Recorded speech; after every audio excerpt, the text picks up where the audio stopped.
South of Europe, there is a sunny blue sea called the Mediterranean. In this sunny blue sea, about 50 miles from the coast of Italy, lies the island of Corsica, a rugged and beautiful little island full of mountains. Its people are hardy and brave, and like all mountain peoples, they love liberty.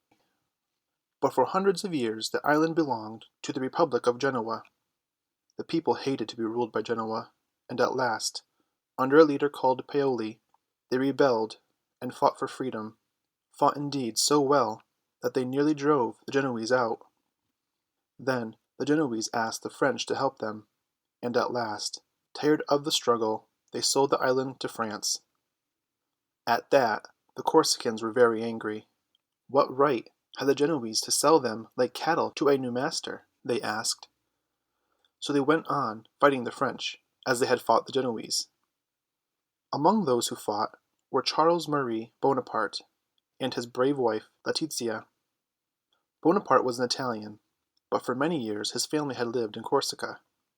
He was a noble, but in Corsica there was little difference between nobles and shepherds. They were all poor and proud alike. Letizia was young and beautiful, yet she bore all the hardships of war bravely. She followed her husband even to the battlefield.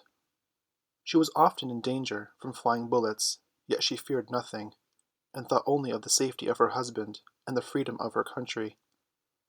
By mountain paths, steep and narrow, through trackless forests, called in Corsica maquis, over streams where there were no bridges, Letizia followed her husband. She was only a girl, but she had the heart of a hero, and not until the struggle proved hopeless did she give in. For France was great and Corsica little, and brave though the people were, they were at last forced to yield. Their island became part of the French dominion, and their leader Paoli fled over the seas.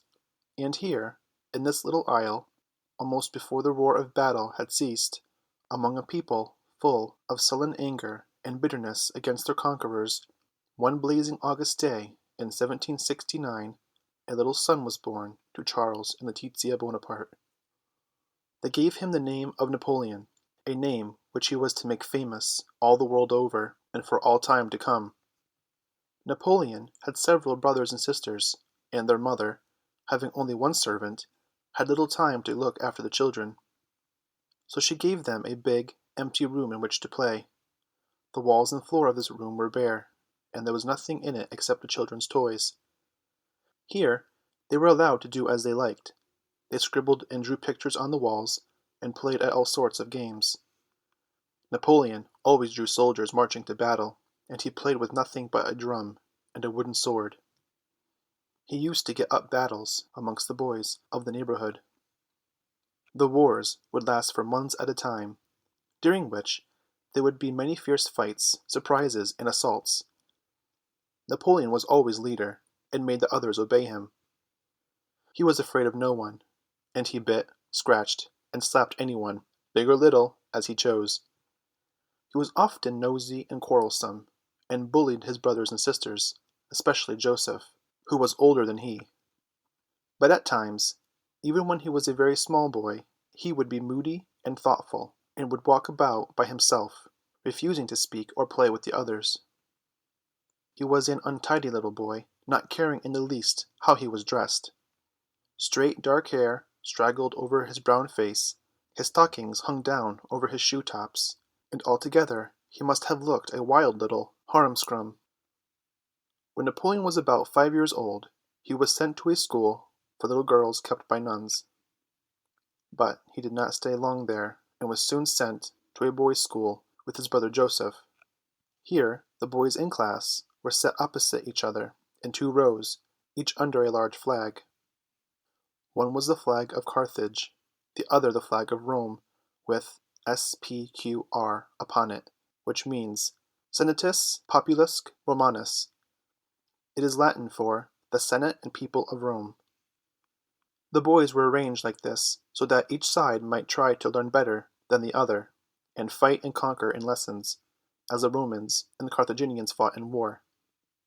As Napoleon was the younger of the 2 brothers, he was put on the side of Carthage, but he did not like that at all, for in history he knew the Romans had always been the conquerors. and he liked to be on the winning side.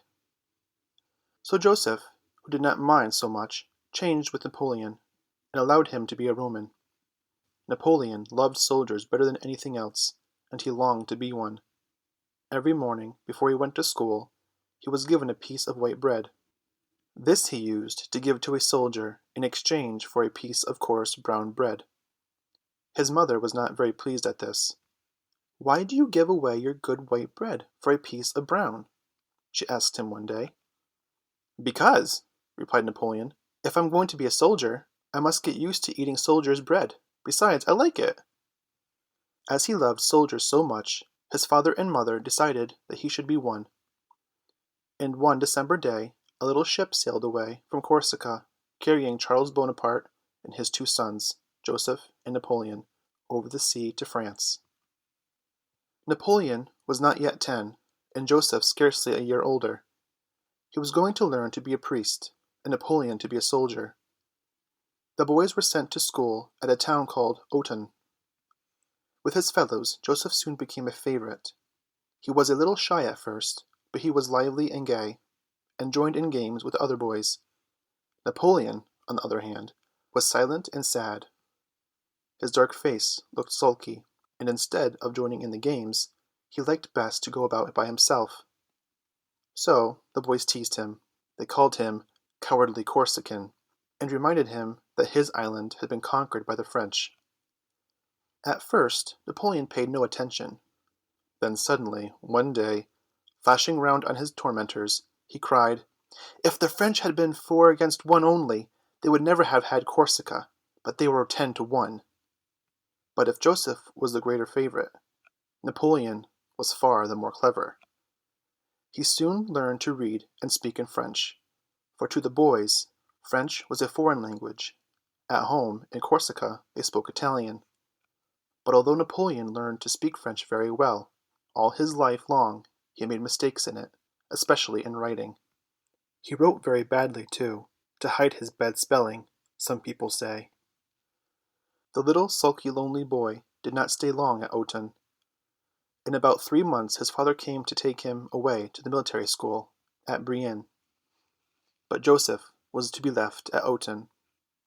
The two brothers had never been before parted, and although Napoleon bullied Joseph, they were very fond of each other. Now that they were in a strange land, far from their home, among people speaking a strange language, they seemed to love each other more.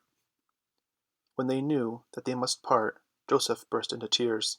But Napoleon tried hard to pretend that he did not care. His dark face only turned more sulky than before. But although he tried hard, he could not quite keep back the tears, and one slowly trickled down his cheek. At first Napoleon was not happy at his new school, even though he was dressed in a uniform and he was going to be a soldier. He was dreadfully homesick.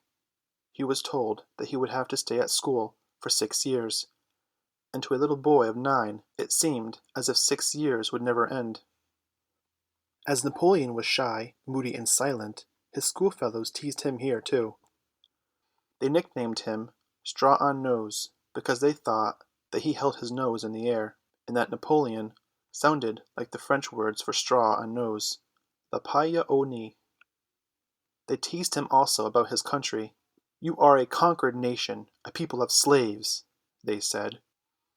But one winter, when Napoleon had been about 4 years at school, the boys had lessons about the building of ramparts and fortifications.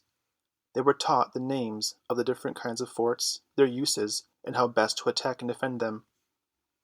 While these lessons were going on, there came a heavy fall of snow. This gave Napoleon a grand idea. He proposed that they should build a fortress of snow and attack and defend it like soldiers.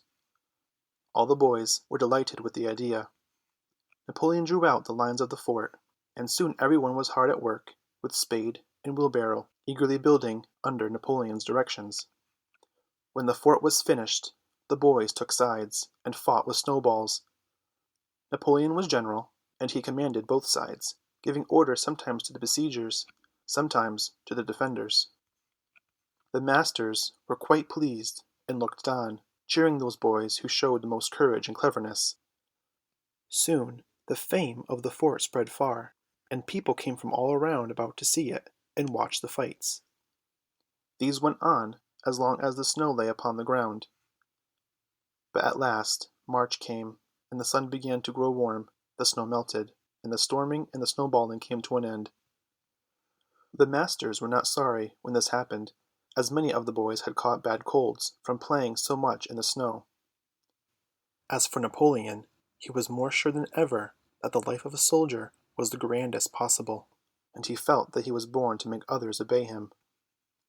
As to his lessons, Napoleon learned no Greek, and never did his Latin well. He loved the tales of the Greek and Roman heroes, but he read them in translations. It seemed to him a waste of time to try to read them in a dead or foreign language. At arithmetic and geometry he was good. He liked his geography lessons too, but above all he loved history. Whenever he had a spare moment he might be found reading, and it was history and the lives of the great men that he read. Indeed, he often read when he ought to have been playing games. So he never grew tall, and although his shoulders were broad, he was thin and delicate looking. End of chapter 1.